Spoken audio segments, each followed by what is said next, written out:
Andrea, thanks for coming today. I really appreciate it. Thanks for having me. My pleasure. So, do you go to AA? I do. Okay. So this is going to be really easy. You got 4 months sober. I do not have 4 months sober. How long you got? I have, as of today, 2 weeks. I know. You said 4 months out there, and I was like, I got to break the news. You did it again. Yeah. So it was, I have PPMD. Do you know what that is? It's like PMS, but it's to the extreme. So it like really kind of takes your emotions and amplifies them times a million. Why aren't you on the pill? Because there's so many other things that go wrong on the pill. It's just like the pill is like... Have you tried it? I haven't and I won't. I had a little slip up, but got right back into meetings and picked myself right back up. How long were you out? I think 2 days. It was short. Mm-hmm. Good. Do you know why that was? Why it was short? Yeah. I think over the many relapses that I've had since really starting the sobriety journey, I think I've learned that if I just sit there and beat myself up after a relapse, I'm just going to sit in it and have the mentality of like, I'm already here. I might as well make a week of it, like have some fun, which it never is. Right. So I just have to have the mentality of like not beating myself up and just immediately being kind to myself and just starting again. Like just going straight into like, it's okay. You're getting back into it. All that matters is you're trying again. Well, just so you know, okay, no shame around it ever. Of course. Ever. I had more sobriety dates than there are dates on the calendar. Mm-hmm. It took me 3 years just to get 30 days. Yeah. Okay. Yeah. So how long are you trying to get sober? Well, I went to rehab for the first time last June. Okay. But I had been trying to get sober on my own since the beginning of COVID.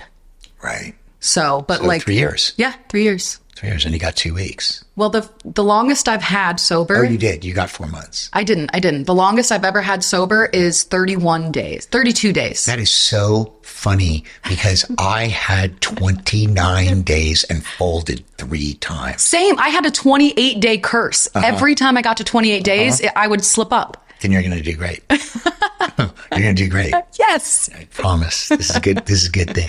So, because you're 2 weeks sober, I thought 2 weeks, 4 months, same thing. Okay. I thought we'd do this in a format that you really are familiar with. Great. Remember at the meetings, you go, what it was like, what happened, and what it's like today. But I want to do it in a certain way. Okay. So, but that's the basic format. So what I want to know is how bad it was. I mean, I want to hear the raw shit. Oh, I can tell you. Okay, good. It was obviously a slow build to like just being drunk all day, every day. But at its peak, I would wake up feeling like shit, immediately take 2 or 3 shots, then go sit on the couch, probably order food, black out, not get the food, wake up angry at myself, take 3 more shots, run out of alcohol, either drunkenly walk a mile to a gas station or somewhere to find more, or Postmate it, Uber Eats it. Right. Like just blowing all my money on that. I mean, it was literally just all I did all day was drink for weeks on end. And that's so funny. You never fell asleep. You passed out. Oh yeah, no, there was no sleeping by choice. Right. I would wake up on the floor of my bathroom and just be like, what the how did I even just lay down here? Throw up? Oh my God, all the time. I would throw up and then immediately take a shot. Well, you had to. That shit in your mouth made you want to... Got to get rid of the taste. Got to get rid of the taste. Did you ever wake up in your throw up? Never woke up in my throw up, no, but I woke up like and immediately jolted out of bed to throw up. Did you ever throw up while you're sleeping? No. No, yes, actually. There was one time, and this was the day before I went to rehab for the very first time, that I was drinking all day by myself and my boyfriend hadn't heard from me and he knew that I had been struggling. So he showed up at my house, he had a key, and he came in to find me passed out on my back throwing up. That's how you die. Exactly. So that was kind of the moment where it was like, okay, you need to get some treatment. When you woke up in the morning, did you have the DTs, the shakes, and you needed, and did you need it, if you did, in order to get well? Oh, yeah. To stop shaking? Just to feel normal, not even to feel the buzz or the drunkenness, just to not feel like shit. Just to stop shaking.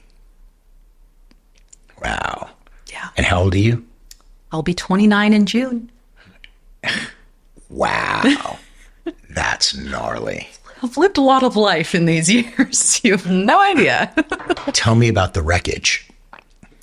Well, I think part of why it went on so long and got so bad is because there was minimal wreckage. Right. I work for myself. I work from home.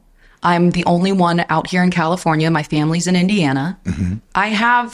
I could go weeks without leaving my house and no one would know. No one was there to hold me accountable. Right. So there wasn't, like, as far as relationship wise, there wasn't a ton of wreckage. I mean, in my life leading up to it, there were arrests, of course, but... Oh, tell me about this. Well... Because that's what I'm talking about. Oh, it's no big deal. Oh, the fun stuff. You're such an alcoholic. Oh, there was no wreckage. I mean, I was arrested all the time. Go on. Well, I was arrested twice before I was 18 for drinking. Uh-huh. It was 2 minors and a public intoxication. Right. And then I got expelled for drinking at school. And then you weren't even drinking at school. It was at a football game. Yeah, well, I went to I went to a private Catholic school. Oh, really? So what you do outside of school, they can suspend you or expel you for. Okay. Yeah. And then when I was out in California, when I had just turned 21, thank God I was 21, I'd gotten pulled over for a DUI. So I got one of them. And then after that, I got pulled over for driving on a suspended license. To be fair, didn't know it was suspended. Well, I mean, even if you did, it wouldn't have mattered. How the hell are you going to get where you need to go? Exactly. I mean, okay, you were drunk and driving. This was like such a step down. It didn't really matter. So those are the arrests. It's nothing like insane, you know, but. Any times where you were drinking and maybe somebody took advantage of you? Of course. Are you kidding? I'm a female alcoholic, you know? Right. How did that make you feel? Shame. And of course, once you feel that shame, you just want to bury it with more alcohol. Mm-hmm. And also guilt, because if I hadn't have been drinking, would that have happened? Which shouldn't matter. It shouldn't happen regardless. Yeah, but that's none of your business. Of course, that's a societal thing. Right. The answer is no. Right. Right? Right. I mean, you put yourselves in this, you're not a victim. Right. Right? We're accountable. See, alcoholics have to be accountable, mm-hmm. or we're victims, and victim is a weak position. Yeah. Right. And you don't want to be in that position because you're not. Mm-hmm. Okay. You're definitely not. Okay. More. Give me more. Paint the picture. How bad was it? Oh, man. I mean, I just stopped working. I wasn't making any money. My whole life revolved around alcohol was my number one priority before my family, before my relationships. I isolated pretty much all day, every day. I have no friendships from prior to that time that still remain, except for like maybe 1 or 2. But weren't you online and had a big online following? Oh, yeah. Nobody knew. Nobody knew. I was so high functioning, even when I was blacked out. I would FaceTime my mom for a half hour, blacked out. I would look at my phone log and be like, they have to know. And they never knew. You didn't even remember calling. Not a slight memory. You had to look to see what you did. Yes. I understand completely. What got you sober? I mean, I know you told me about that one instance, but that wasn't the first time. No, I think I knew that I was needing some like outside serious help for years leading up to that. But I think that I was too afraid to tell anyone. I still felt like it was embarrassing. And I felt like, well, how am I ever going to have fun again? Right. Like, what am I supposed to do? How is anyone ever going to want to hang out with me if I'm sober? That's right. And so I think I just didn't want to let go of that life, when in reality, there wasn't that life. I wasn't going out and having fun with friends drinking. I was blacking out, right, wondering how I got home in the morning. But you did at the beginning, right? Because it starts off all fun. Temporarily. I mean, I even in the beginning, I never drank normally.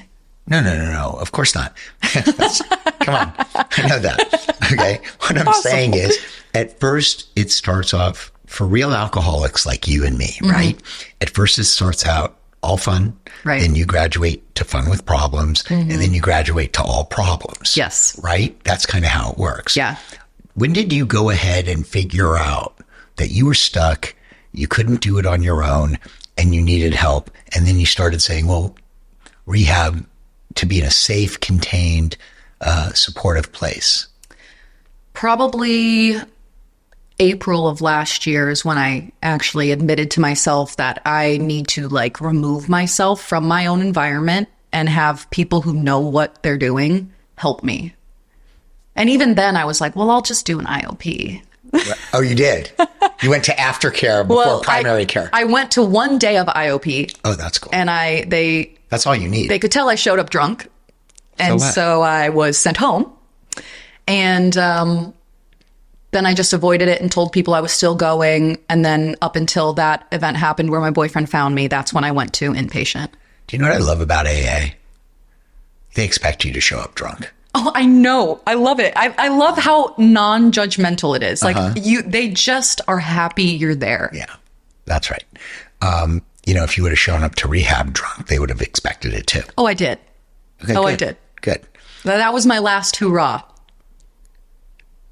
When was this? Well, it technically wasn't the last, but I was the second to last.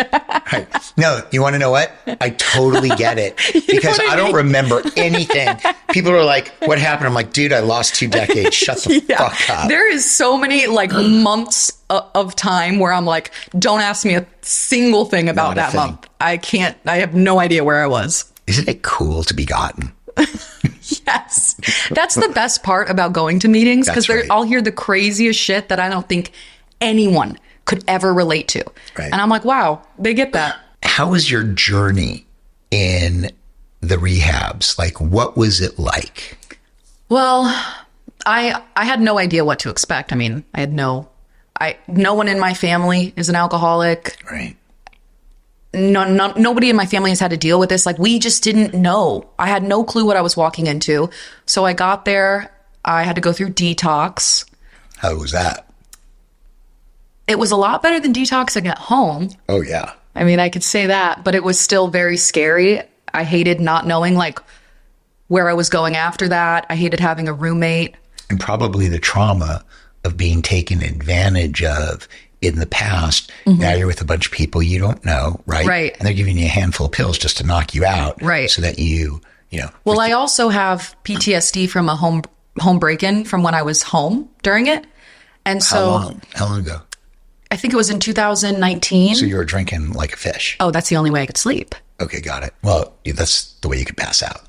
Right. Okay. So I told all the nurses, I said, I can't have people coming in and out of the room. Like, if there's loud noises, I'm going to have a panic attack. And so they were very understanding. They had to come in, obviously, and do vitals through the night to make sure I'm not like having a seizure or anything. Sure. But they were super accommodating, made it all very comfortable. Once I got out of detox and went into residential, honestly, it was such a good experience. I was so afraid and nervous, but the people that were there in my hall, it was like the first time that I really felt like, oh, I'm not the only person going through this. Right. And like people from all different walks of life who somehow we all share this massive thing that's so confusing and hard to understand and hard to explain. And we didn't have to explain it to each other.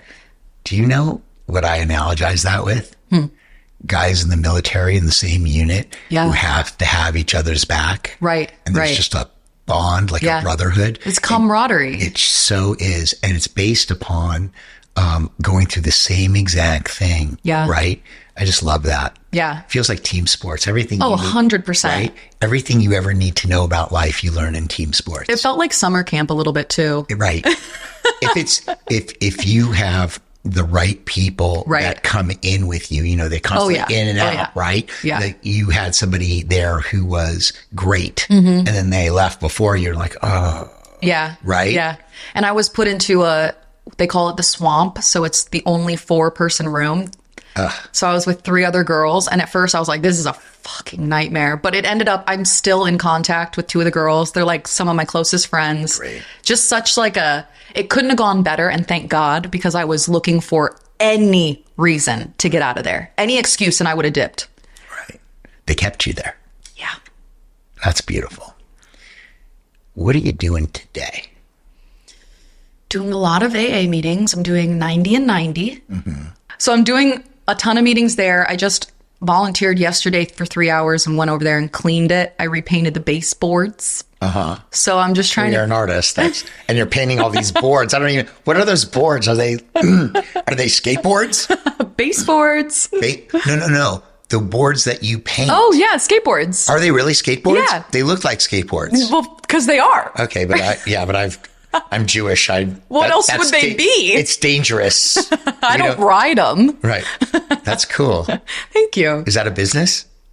It should be, but you don't have a website and putting them online? I do. I'm just attached to everything I paint. Oh, that's cool. That's Yeah. even cooler. I want to do prints, but I can't figure out how. So one day, I don't even know what you're talking about. like a print of an artwork. Instead of buying the painting, you buy a print of it. Oh, and you want to do prints Prints of so I can keep the paintings. and sell the prints. Yes. Oh, that's cool. Thanks. People would normally do it the other way around. Maybe. No, I like the fact that you're keeping the good shit. It's mine. No, but I like the fact. No, but the part that I like about it is it's like a self-love thing. Yeah. It's like, I'm worth it. I'm keeping this. I'm proud of them. Right. Yeah. Good for you. Thank you. You're also doing music. I am. What was that song? You walked in here earlier and I told you, wow, that was a cool song. Butterfly Wings. Wow. That is no joke. Thank you. And you've got a sultry voice. Thank you. Yeah, and that was a great beat. You wrote that song. I did. Yep. It's so amazing, It's like you get sober, right? And, most of the people get sober in treatment. The guys like you and me, right? Yeah. Because you go to AA and it's just not enough. Right. Right? AA is more for support afterwards, right? 100%. But we're such talented people. I mean, we really are. 100%. And we're the only people, right, who can be eating like dumpster diving, right? And then 7 years later, 8 years later, you're the fucking DA, right? Right? It's So true. so true. I mean, we are just a talented people. And you're a lot like that. I mean, I'm not gassing you up. I mean, if you weren't talented, I just wouldn't have brought it up. I wouldn't have said, Thank you. I wouldn't have said you're shitty at that, find a new job. Maybe try a different avenue. Right. I wouldn't have done that, although you did that nice. You have to teach my daughter that because that's I'm really good at it. a lot less edgy than Passive she aggressive. is. It is. I like the passive aggressive. Oh, it's my favorite. I do not like confrontation. Okay. I like confrontation, but passive aggressive when I don't have the time. If you can stay sober, you can have a magnificent life, not a good life. The life you were always meant to have before you got derailed from drugs and alcohol. Yeah. I mean, I don't even know if you believe it.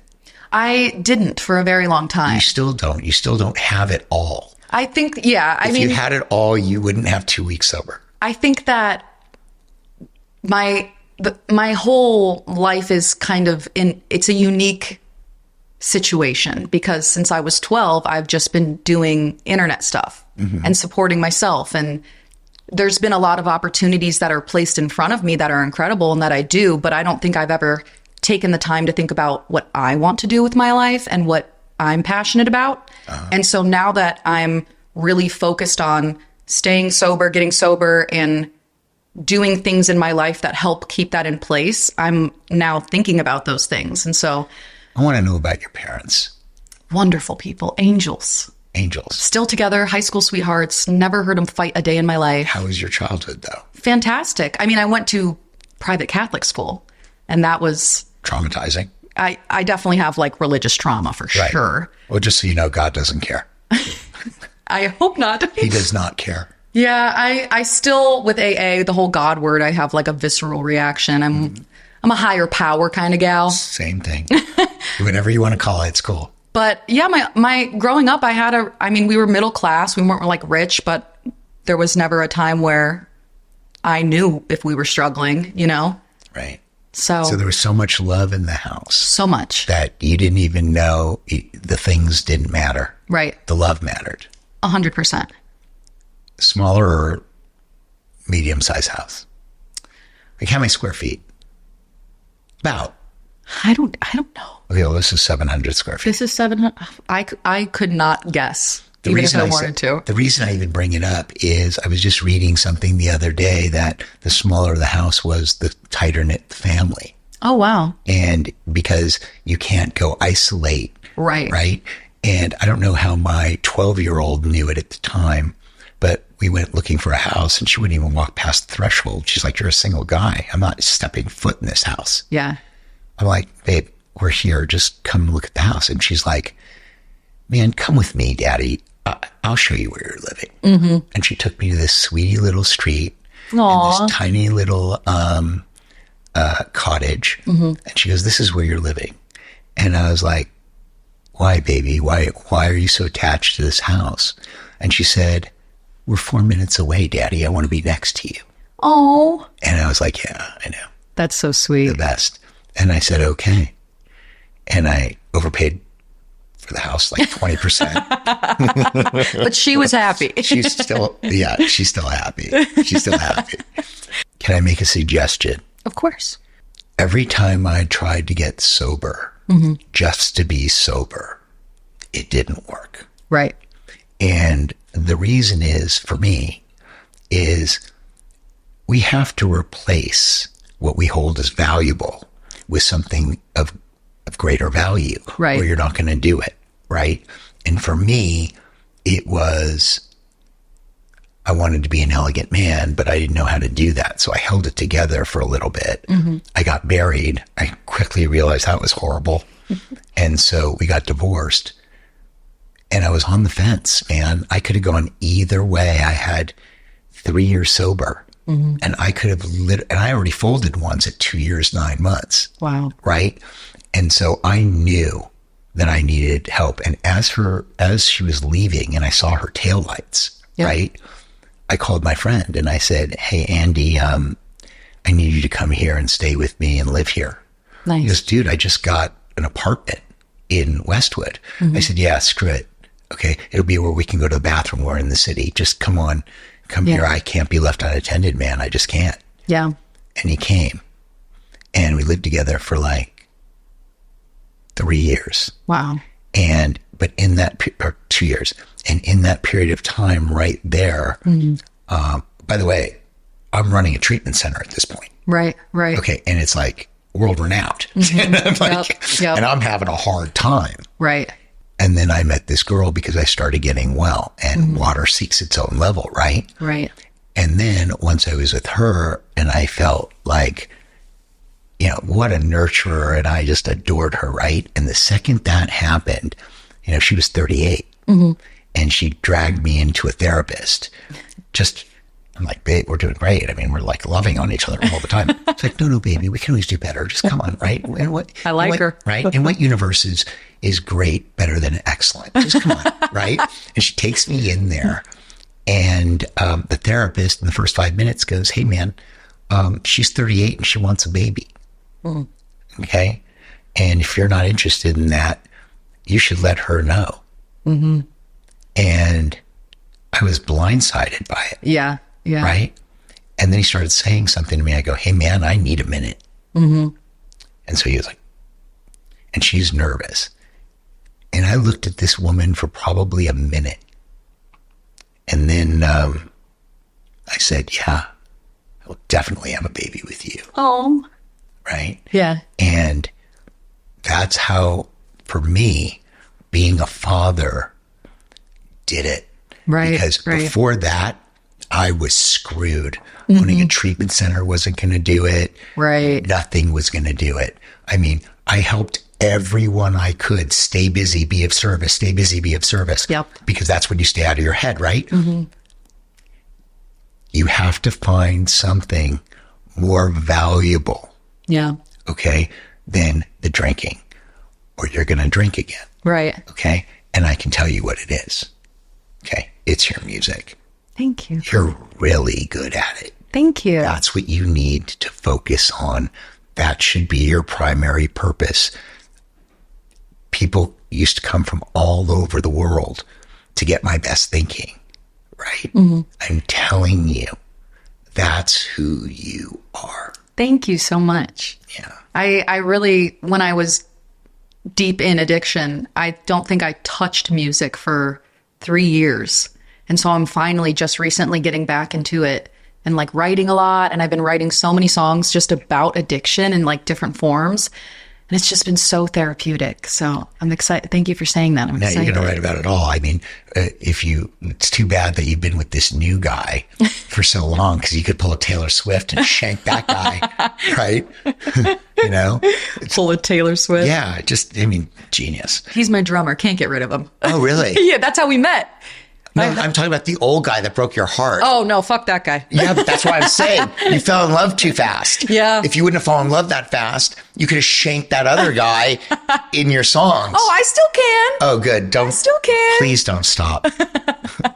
Find it wherever you can, right? Thank you. It's finding what you're good at and then becoming excellent at it. Right. And the better you get at it, the more you love it. Yeah. You know? Yeah. It's just nobody ever liked something they were shitty at. Right? I liked drinking, although I was pretty good at that. I was too good at that. Yeah, but then it became all problems. Yeah. Right? And that's what got you to treatment. How are you liking sobriety right now?